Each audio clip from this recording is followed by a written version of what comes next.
72 holes stand between one player in the 2013 Fedex Cup. Welcome to PGA Tour Today, presented by MasterCard. The season-long race for the Fedex Cup began on January 4th at the Hyundai Tournament of Champions. 37 events later, just 125 players proved worthy of continuing on into the Fedex Cup playoffs that began in New York. From there, just 100 shipped off to Boston, and then 70 made it to the Windy City. And from there, just 30 have continued their consistently impressive play to become one of the top 30 in the Fedex Cup standings.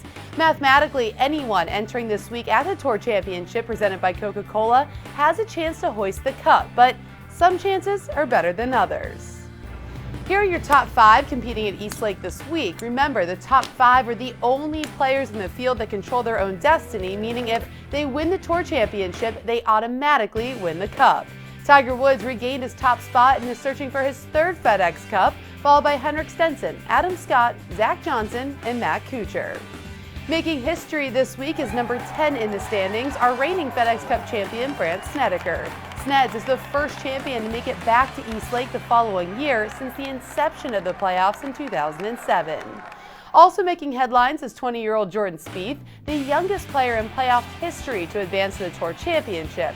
Remember, the John Deere Classic champion has a lot to look forward to, including preparing for the President's Cup in just 2 weeks as one of Freddie Couples' captain's picks. Remember, the last 3 Tour Championship winners also claimed the Fedex Cup in Atlanta. For more on what we can expect at the playoff finale, let's start out to Mark Carnevale of SiriusXM PGA Tour Radio. Well, thank you, Amanda. As we get set for the start of this year's Tour Championship, the final event in the playoffs for the Fedex Cup, the top 30 players are here at Eastlake, and the top 5 really control what happens. If any of those 5 players win, they will win the FedEx Cup. But we never know. We've seen it in the past. Brandt Snedeker, number 5 last year. Jim Furyk was number 11 the year he won it. So you can't say it's a guarantee, but certainly the odds are in their favor. They're going to find a golf course that's firm and fast.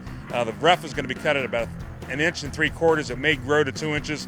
But again, the key here at Eastlake is you must drive the ball in the fairway to attack these greens, which are very difficult, very undulating. And I think it's going to be interesting. It's going to be exciting, as it always is here, as we come down to the finish of this year's season. And of course, the finale, the Tour Championship presented by Coca-Cola. You can follow all the action on SiriusXM PGA Tour Radio, Sirius 208, XM 93 until 6 p.m. Eastern Time. And catch the Tour Championship preview show from 11 a.m. to 12 p.m. Amanda, back to you. Thanks, Carney. You can catch live Round 1 action on Golf Channel beginning at 1 p.m. Eastern Time with SiriusXM PGA Tour Radio Live Play-by-Play, which also streams on PGATour.com beginning at noon. And as always, your live leaderboard, breaking news on the Tour Report, and highlights can be found right here on PGATour.com. PGA Tour Today is presented by MasterCard, a proud sponsor of the PGA Tour. Only MasterCard provides access to every TPC golf course across the country. Book now at PGATour.com/MasterCard.